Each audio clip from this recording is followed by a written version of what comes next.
सरपंच साहेब नमस्कार.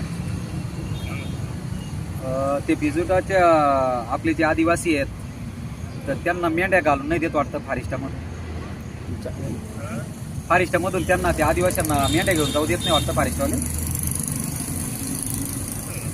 बिजुट्याच्या आदिवासींचे मला तक्रार केली त्यांनी तिथून. मी शबरी माता अध्यक्ष बोलतोय.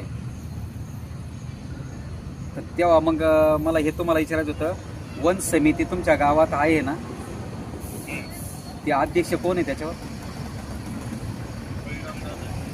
आदिवासी आहे का ते? मग त्यांना कसं काय केलं?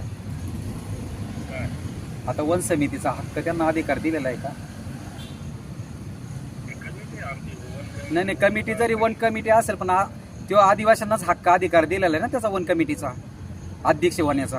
त्यांना कसं काय केलंय बरं? आणि मग मग मग शासन निर्णय जार आहे माझ्याकडे साहेब.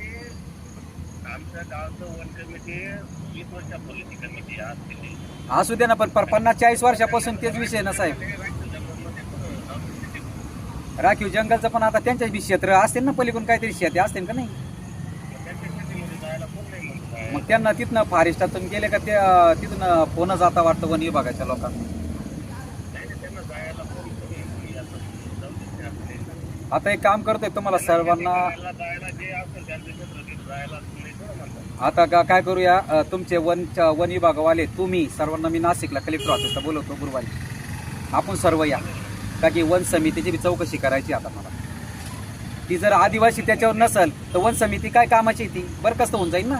तिथं आदिवासीला हक्क अधिकार दिलेला ना साहेब. वन समिती कसं काय तुम्ही अध्यक्ष दुसरे घेऊ शकता बरं?